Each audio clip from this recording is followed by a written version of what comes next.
সবাইকে মামুনস ইংলিশ রেভলিউশনের পক্ষ থেকে কুরবানি ঈদের অগ্রিম শুভেচ্ছা জানিয়ে আমি মাস্টার মামুন আজকের এই ভিডিওটি শুরু করছি।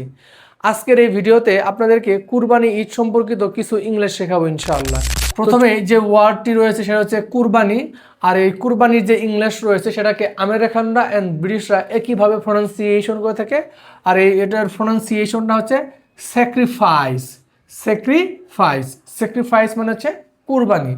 এখন আমরা যে পশু এর ইংলিশ প্রনাউন্সিয়েশন করতে গেছে অ্যানিম্যাল, কিন্তু আমেরিকানরা এটাকে প্রনাউন্সিয়েশন করতে গেছে অ্যানিমল, আর ব্রিটিশরাকে প্রনাউন্সিয়েশন করতে গেছে অ্যানিমল। এই জন্য কুরবানির পশুর যে ইংলিশ রয়েছে সেটাকে আমেরিকান প্রনাউন্সিয়েশন দ্বারাই হচ্ছে স্যাক্রিফিশাল অ্যানিমল, আর ব্রিটিশ প্রনাউন্সিয়েশন দ্বারা হচ্ছে স্যাক্রিফিশাল অ্যানিমল। এরপর যে ওয়ার্ডটি রয়েছে সেটা হচ্ছে পশুর হাট, আর এই পশুর হাটের যে ইংলিশ রয়েছে সেখানে দুইটা ওয়ার্ডস রয়েছে, আর এই দুইটা ওয়ার্ডসেরই আমেরিকানরা অ্যান্ড ব্রিটিশরা ভিন্ন ভিন্ন প্রনাউন্সিয়েশন করে থাকে।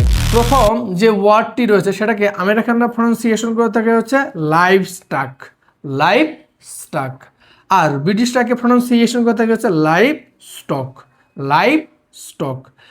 সেকেন্ড যে ওয়ার্ডটি রয়েছে সেটাকে আমেরিকানরা প্রনাউন্সিয়েশন করতে হচ্ছে মার্কেট, মার্কেট, আর ব্রিটিশরাকে প্রনাউন্সিয়েশন করতে হচ্ছে মার্কেট, মার্কেট। এই জন্য পশুর হাট এর ইংলিশ আমেরিকান প্রনাউন্সিয়েশন দ্বারা হচ্ছে লাইভ স্টক মার্কেট, আর ব্রিটিশ প্রনাউন্সিয়েশন দ্বারা হচ্ছে live stock market, live stock market. এই মুহূর্তে আমরা কুরবানির প্রধান উপকরণ যে পশু রয়েছে সেই পশুগুলোর ভিতরে খুবই গুরুত্বপূর্ণ কিছু পশুর ইংলিশ শিখবো ইনশাআল্লাহ। প্রথমেই যে পশুর নাম রয়েছে সেটা হচ্ছে উট, আর এই উটের যে ইংলিশ রয়েছে সেটাকে আমরা বাঙালিরা প্রনাউন্সিয়েশন করতে গেছে ক্যামেল, কিন্তু এটাকে আমেরিকানরা অ্যান্ড ব্রিটিশরা উভয় প্রনাউন্সিয়েশন করতে গেছে খ্যামল, খ্যামল। এরপর দেখেন লেখা আছে গরু, এই গরুর ইংলিশ আমরা প্রনাউন্সিয়েশন করতে গেছে কাউ, কিন্তু আমেরিকানরা অ্যান্ড ব্রিটিশরা এটাকে প্রনাউন্সিয়েশন করতে গেছে খাও, খাও।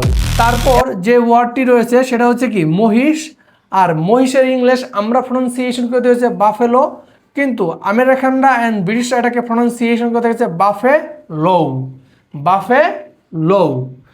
তারপর যে ওয়ার্ডটি রয়েছে সেটা হচ্ছে ছাগল, ছাগলের ইংলিশের আমরা প্রনাউন্সিয়েশন করতে হচ্ছে গট, কিন্তু আমেরিকানরা অ্যান্ড ব্রিটিশরাকে প্রনাউন্সিয়েশন করতে হচ্ছে গোট, গোট। এরপর যে ওয়ার্ডটি রয়েছে সেটা হচ্ছে ভেড়া, ভেড়ার ইংলিশকে আমরা প্রনাউন্সিয়েশন করতে গেছে শিপ, এটাকে আমেরিকানরা অ্যান্ড ব্রিটিশরা উভয় প্রনাউন্সিয়েশন করতে গেছে শিপ। এরপর দেখেন আছে হচ্ছে দুম্বা, দুম্বার যে ইংলিশ রয়েছে সেটাকে আমেরিকানরা অ্যান্ড ব্রিটিশরা ভিন্ন ভিন্নভাবে প্রনাউন্সিয়েশন করে থাকে। আমেরিকানরা একে প্রনাউন্সিয়েশন করে থাকে হচ্ছে fat tailed sheep, fat tailed sheep, আর ব্রিটিশরাকে প্রনাউন্সিয়েশন করে থাকে হচ্ছে fat tailed sheep, fat tailed sheep. অর্থাৎ আমেরিকানরা যেখানে প্রনাউন্সিয়েশন করে থাকে হচ্ছে টেইলড, সেখানে ব্রিটিশরা প্রনাউন্সিয়েশন করে থাকে হচ্ছে টেইলড। তো এই ছিল কুরবানির ঈদ সংক্রান্ত আজকের ইংলিশ ভিডিও। তো আশা করি ভিডিওটি ভালো লেগেছে। ভিডিওটি ভালো লাগলে অবশ্যই লাইক, কমেন্ট, শেয়ার, কমেন্টের সাথে থাকবেন। আল্লাহ হাফেজ।